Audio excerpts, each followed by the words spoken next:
Ok mes sportifs, on arrive au dernier jour de mon challenge, le 14e jour pour se muscler et pour être plus tracé.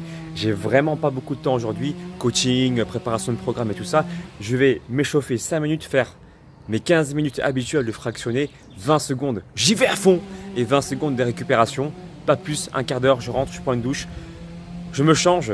Je vais aller coacher puis ensuite je vais prendre mon petit déjeuner en même temps que mon déjeuner. Je te montre ça tout à l'heure. Allez, bisous. Et pour ceux qui viennent d'arriver sur ma chaîne YouTube, pourquoi 2 semaines pour se muscler et pour être plus tracé? C'est pour vous montrer qu'on peut avoir des résultats rapidement, sans salle de sport, mais surtout sans peser ses aliments. Pour vous montrer qu'en étant à l'écoute de vos ressentis, vous avez possibilité de progresser très rapidement et surtout proprement. Et très important pour ne louper aucune future vidéo, je t'invite à cliquer sur la cloche de notification à côté du bouton abonné. Tu vois, sous la vidéo, tu as le bouton abonné, tu cliques dessus si ce n'est pas encore fait et à droite, tu as une cloche, tu cliques dessus pour recevoir toutes mes futures notifications. Comme ça, tu ne louperas aucune future vidéo. Le pouce en l'air encore une fois pour soutenir mon travail, c'est très important. Eh bien écoutez, je vais courir et je te dis à tout à l'heure. Bon, je ne te le présente plus, hein, Camille, mon client, je sors de chez lui et nous allons déjeuner ensemble, toujours au même endroit, le restaurant Au Rendez-vous, qui se trouve au 12 rue des Prêcheurs, et pas 24, comme je l'avais dit la dernière fois. Et cours, on va te montrer qu'est-ce qu'on va manger de bon. Et pour ceux qui ne savent pas, qui n'ont pas vu le vlog précédent, eh bien, la restauratrice va chercher elle-même les produits pour pouvoir les cuisiner le midi même. Donc on va te montrer tout ça. Il y a de tout, hein, pour les véganes aussi, ceux qui aiment bien le poisson, la viande. Voilà, et là on espère qu'on va encore trouver des bonnes choses à cette heure-ci parce qu'il est déjà quand même plus de 15 heures passées. Et on peut même manger en terrasse. Et on peut manger en terrasse aussi. Et c'est ce qu'on va faire. C'est ce qu'on va faire. Voilà. Allez, à toutes. Tu le vois, j'ai froid, mes poils s'hérissent. Je suis en train d'activer mes graisses brunes, comme je le disais à Camille. Elle me disait, mais t'as pas peur, dehors il fait un peu froid. Je fais non, le contraire. J'aime ça parce que ça me prend pour en fou, mais c'est pourtant la réalité. Tu sais que même quand tu es grand, tu gardes les graisses brunes. Et les graisses brunes, qu'est-ce que c'est? Ce sont des graisses qui brûlent de la graisse. Et ça s'active avec le froid. C'est pour ça que la cryothérapie, même quand tu te jettes dans la mer froide, ça marche aussi. Quand tu prends des douches froides, ça marche aussi. Tu brûles comme ça des calories gratuitement. J'ai déjà parlé de ça dans mes précédents vlogs que tu pourras retrouver sur le bouton i ici. Tu sais, quand je prends des douches froides et que je t'explique les bénéfices, tu pourras retrouver tout ça là en cliquant dessus. Eh bien écoute, nous on attend encore un petit peu. Finalement, il n'y a pas eu de dorade et on va prendre des côtes de porc avec Non, du rôti quoi. Rôti de porc. Excuse-moi, rôti de porc. Oui, mais il ne connaît pas la différence hein, entre rôti de porc et les côtes de porc parce qu'il ne doit pas en manger souvent. Et sa religion lui interdit de manger du porc. C'est pas vrai, je peux manger du porc. Je peux manger du porc. Non mais ta religion gymnastique. Hein. Pas ta religion religieuse. Bon, c'est pas la viande la moins grasse. Savez. Voilà, mais de temps en temps, oui. Et d'ailleurs, c'est pour ça que je fais cette vidéo. C'est pour te montrer que parfois, on improvise. Et effectivement, je te cache pas, je voulais manger du poisson aujourd'hui. Et parfois, t'as pas le choix. Mais je suis sûr que c'est bon. Certain. Allez, à tout de suite pour le plat. On va te montrer tout ça. On sent la fraîcheur du produit. C'est comment? Très bon. Ce sont des légumes que j'aime beaucoup et puis que on mange rarement. Ce genre de choses très traditionnelles finalement. Assez basiques, mais des fruits, des légumes secs, mais qui sont toujours très bons. Et qu'on ne sert plus beaucoup dans les restaurants, parce que ça ne me paraît pas très raffiné. Et qu'on ne fait pas soi-même parce que c'est assez long à faire. Ouais, il faut préciser que tout est fait maison. Là. Le livre de Nadine de Rothschild. Pourquoi? Parce qu'elle aurait dit qu'une fourchette n'est pas une pelle. Pourquoi je la tiens comme une pelle? Oui, tu attends ça comme une pelle. Oui. Une fourchette, c'est comme ça qu'on fait. Ah bon? Oui. Ah bon.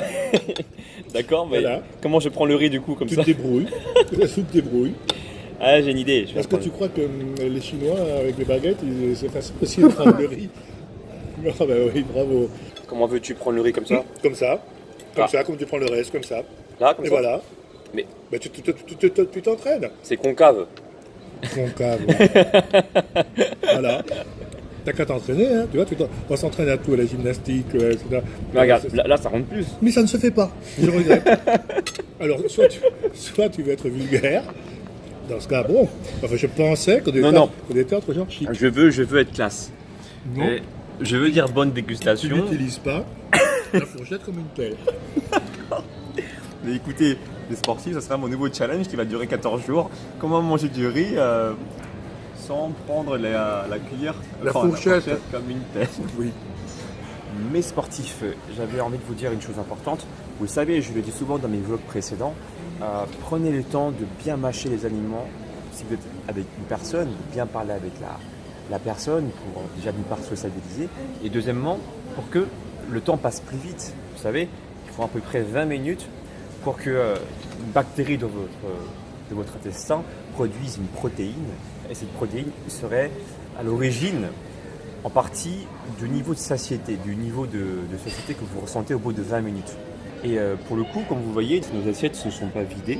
Alors la raison pour laquelle tu ne vas pas tout manger, Parce que ce n'est pas chic de finir son assiette. parce que Il ce faut n'est pas toujours en chic. laisser. Parce qu'il n'y a que les pauvres qui finissent leur assiette. Et c'est pas chic d'être pauvre. Camille, il y a toujours le sens de l'humour. Oh non, c'est pas de l'humour, c'est la vérité. D'ailleurs, j'ai trouvé ça tellement intéressant que je vais en faire une vidéo complète avec Camille. On parlait de la classe. Lui disait qu'il aimait bien sortir de table classe. C'est-à-dire, il ne peut pas sortir de table le ventre trop rempli. Parce que pour le coup, il serait plus élégant. Et moi, j'ai envie de dire que c'est une bonne philosophie. Dans le sens où tu sais sortir de table le ventre trop rempli, de vouloir absolument finir ton assiette. Il y a des gens pour qui ça dérange de ne pas terminer leur assiette par respect. D'un côté, ils n'ont pas tort. Si vous êtes chez vous, pour ne pas faire de gaspillage, gardez le reste et gardez-le pour le prochain repas. D'accord? Mais on peut être chic tout seul, hein, chez soi aussi. Comme selon l'expression que j'ai déjà utilisée, soyez palace chez vous. Même chez vous, vous être chic. Donc voilà, il ne faut pas hésiter. Hein, si vous êtes arrivé à un niveau de satiété proche des 80%, encore une fois, pour tous ceux qui viennent d'arriver dans mon vlog, qu'est-ce que ça signifie? Eh bien, commencez à sentir une pression sur votre estomac au bout de 20 minutes après le repas pour avoir un bon niveau de jugement au niveau de la satiété. Et ben voilà, je pense que... C'est pour savoir si on prend un dessert ou pas. Et pour savoir si on prend un dessert. Et c'est vrai que Qu'est-ce si que on tu en mange... penses? Non mais tu as raison. Tout dépend du dessert, on va demander. Tout dépend. Mais et aussi une chose importante, c'est que si vous mangez trop vite, vous n'arrivez pas à avoir de la satiété. Et très souvent, qu'est-ce qui se passe? Vous avez absolument envie de finir par un dessert, mais tout le temps. Vous voyez ce que je veux dire? Vous pouvez en prendre de temps en temps pour vous faire plaisir. Voilà. Mais il ne faut pas que ce soit non plus systématique. Vous voyez, quand vous mangez au restaurant le soir, enfin en dehors, vous pouvez vous faire plaisir de temps en temps. Mais là, je parle des gens qui n'ont pas forcément le choix, ils ne peuvent pas manger chez eux, ils vont manger au restaurant. Eh bien, il faut savoir aussi faire des choix stratégiques. Voilà. Deuxième session de sport aujourd'hui. Souviens-toi, ce matin, j'ai fait du fractionné, un quart d'heure. Alors là, je retourne de mon terrain dans lequel j'ai pratiqué il y a quelques jours pour faire des dips lestés, tu te souviens, le terrain de jeu d'enfant et des tractions. Je pense que je vais refaire la même chose, faire des tractions au poids de corps et délester mon poids grâce à la bande élastique pour faire plus de tractions. Je pense que je vais faire du coup un bicep, plutôt un travail dégressif sur les tractions, plus les dips lestés. Allez!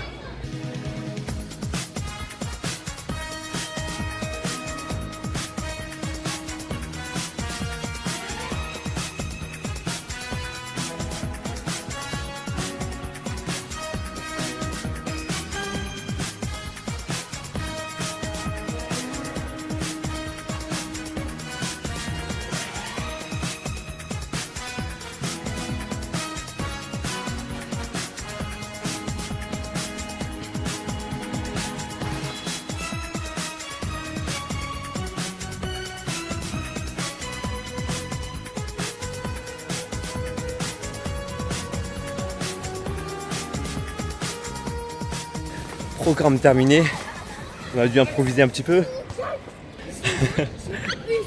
Olivier, je suis en plein vlog là. Ça va tranquille. Ça va quoi frérot? Olivier chaîne. Suivez-le sur Instagram, un beau gosse de ouf. Tranquille ou quoi? Tranquille. Ça va quoi? Tu vas terminer ton entraînement au parc? Ouais, ça y est, je viens de m'entraîner là. Ok. Dips, d'entraîner le petit, là. traction. Hein? Je suis en train d'entraîner le petit là. D'accord, ouais, ce que je vois, il y a un cours de kung fu, c'est pour ça. C'est ça. C'est toi le prof? Ouais, c'est moi le prof. D'accord. Je sentais le level à côté. Là. Truc de ouf. Bon, mon pote, Vas-y frérot. vas-y. À bientôt. Hein. Merci, bon entraînement. Hein. Bon courage. Ciao ciao. Ciao. Dips lesté. Comme tu as pu le voir, j'ai fait un peu le drapeau parce que en attendant que les petits s'en aillent, du coup j'ai dû improviser un peu les exercices suite au matériel disponible qu'il y avait là-bas. Hein. Et du coup j'ai fait quoi? J'ai fait aussi les abdominaux. Tu as vu, j'ai essayé de chercher sur le côté, devant, sur le côté, pour travailler aussi les obliques. Et un autre truc, j'ai fait aussi du muscle up. Le muscle up, c'est l'exercice des pompiers. Il faut qu'il fasse une traction et qu'il se lève par-dessus la barre. Une petite astuce pour bien maîtriser le muscle up. Alors encore une fois, je ne suis pas un expert en la matière, mais je vais essayer de te partager une bonne méthode. En tout cas, c'est comme ça que j'ai appris. C'est quand tu es au-dessus de la barre ici. Là, tu te laisses pendre. Au début, il faut que tu fasses un mouvement d'élan. En avant et en arrière. En avant et en arrière. Il faut vraiment que tu arrives à creuser le dos, décreuser. Creuser le dos, décreuser. Donc tu fais un mouvement d'élan, d'accord? Donc la barre est au-dessus de moi. Élan, hop, tu pousses. Hop, tu creuses, tu décreuses. Et ensuite, après avoir maîtrisé cette première étape, c'est d'essayer de comprendre comment utiliser la force avec tes mains. Alors, regarde bien. À ce moment-là, quand je creuse le dos, je vais essayer d'imaginer comme si je pouvais prendre la barre. Je prends la barre et ensuite je la jette. D'accord? Je prends la barre et je la jette. L'idée, c'est de pouvoir vraiment faire un truc violent. Quand tu jettes la barre, il faut que tu t'imagines que tu puisses bouger vraiment tout le matériel. Un peu comme si tu essayais de ranimer quelqu'un avec des électrochocs. Pouf! Tu vois là. Pouf! Là c'est exactement la même chose. Tu es ici, tu tires la barre et poum, tu la jettes. Et au moment où tu la jettes, tu vas essayer de chercher non pas un mouvement vertical pour monter au-dessus de la barre, mais vers la diagonale comme ça, tout en ramenant les genoux vers la poitrine pour faciliter le mouvement et donc te permettre de bien monter haut. Alors comme tu l'as bien entendu, il ne faut pas chercher à la verticale mais vers l'arrière et au moment où tu es monté vers l'arrière, à ce moment-là, tu vas essayer de chercher le buste et la placer sur la barre. Tu comprends? Donc il y a un mouvement où tu vas chercher en arrière, un peu à 45 degrés et revenir le buste au-dessus de la barre et à ce moment-là, c'est juste un mouvement de dips. C'est le mouvement le plus simple à la fin. C'est pas la phase la plus compliquée du muscle up. Encore une fois, ce qui est compliqué dans le muscle up, c'est de maîtriser au début un mouvement d'élan. C'est ici, tu vas vers l'arrière, en avant, en arrière et en avant. Une fois que tu as maîtrisé ça, je te refais un petit récap. Eh bien, tu penses à la force de tes mains. Tu tires, tu pousses comme des électrochocs, tu ramènes tes genoux fléchis au niveau de la poitrine. Et une fois que tu es à 45 degrés en haut, tu vas chercher le buste au-dessus de la barre pour te retrouver placé ici confortablement. Et bim, tu fais une extension de coude pour faire un dips. Et après, tu as fini. Voilà, ça c'est le tuto pour faire un muscle up. J'espère que tu as aimé ce tuto. Dis-le moi dans la barre des commentaires, toi ta technique si tu es plus fort que moi, pour justement ceux qui veulent apprendre à faire ce mouvement-là. Encore une fois, je ne suis pas un expert à la matière, mais j'essaye vraiment de te donner les astuces que moi-même j'ai appliquées pour pouvoir réussir à faire mes muscle up. Voilà. Bonne dégustation. L'astuce facile qui me permet de ne pas craquer sur des chips ou ce genre de choses, je mange une pomme. Alors oui, vous le savez déjà, la pomme, ça permet de vous sentir rassasié, mais il y a un fossé entre ce que vous savez et ce que vous faites dans la vie de tous les jours. Moi, je vous invite à toujours garder 1, 2, voire même 3 pommes dans votre sac. Comme ça, dès que vous avez envie de manger des cochonneries, eh ben, vous croquez votre pomme. Je ne connais pas encore très bien les bienfaits qu'il y a dans une pomme qui vous permet de vous sentir rassasié. Pour ceux qui sont experts dans ce domaine, exprimez-vous dans la barre des commentaires. Mais ça, en tout cas, c'est une astuce facile que je mets en place quotidiennement. J'achète des pommes ou des fruits qui me permettent de me sentir mieux, de ne pas craquer parce que ça contient beaucoup de fibres. Voilà.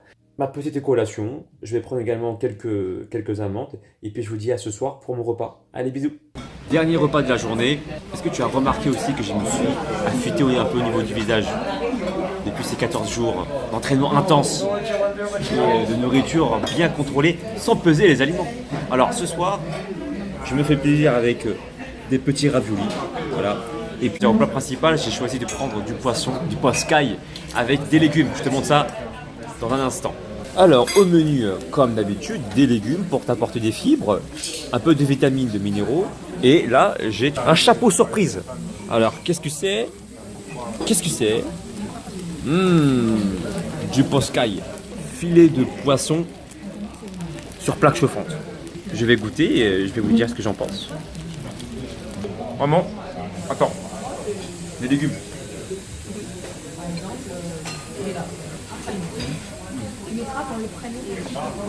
Super bon, et tu vois, c'est pas compliqué de sécher et en même temps de se faire plaisir. Je vais au resto assez souvent, mais je t'explique encore une fois, tout le long de ces 14 jours, je me suis filmé tous les jours pour que je puisse savoir comment je fais pour me débrouiller pour avoir des abdominaux tout en me faisant plaisir. Je suis à l'écoute de mes ressentis. 80% de satiété, vous l'avez entendu aujourd'hui, hier, avant-hier, je vous ai saoulé avec ça, mais c'est très important et peut-être qu'il y a des nouveaux sur ma chaîne ici. Donc, ceux qui viennent d'arriver, ils disent c'est qui ce petit asiatique qui nous sort les 80% de satiété. Abonne-toi sur ma chaîne, active la cloche de notification et revois mes vlogs précédents et tu vas tout comprendre. Mais écoute, je pense que je t'ai tout dit. J'espère que tu as aimé pendant ces 14 jours mon quotidien, mon alimentation, comment je m'entraîne. Et en plus, cerise sur le gâteau, tu sais quoi? Je ne vais pas te lâcher de sitôt. C'est encore un projet, mais je me suis dit pourquoi pas créer encore 14 jours de plus ou une semaine pour se débarrasser de la graisse récalcitrante. C'est sur les poignées d'amour, parce que c'est l'endroit où je stocke le plus en fait, sur le côté, tu vois. J'ai beaucoup perdu déjà et demain je me ferai un plaisir déjà de te faire un before after de mon évolution. La même pause que j'ai eue dans la vignette, je referai la même pour voir la différence, mais aussi en vidéo parce que je n'aime pas les tricheurs. Vidéo et photo pour que tu puisses voir vraiment la différence. Et encore une fois, si tu es intéressé par les transformations physiques, si tu veux changer ton corps, n'oublie pas que moi je propose des programmes sportifs et alimentaires sur mon site alexlevent.com. Tu trouveras là-dessus mon adresse mail, tu m'envoies un mail et je te répondrai pour que je puisse m'occuper de toi. Mais écoute, je pense que j'ai tout dit. Ah si, très important, suis-moi sur les réseaux sociaux, Facebook, Instagram, Snapchat et Twitter. Et moi je te dis peut-être à demain pour une future vidéo où je t'expliquerai comment faire pour se débarrasser de la graisse récalcitrante en l'espace de quelques jours, quelques semaines. Allez, bisous, ciao, je mange.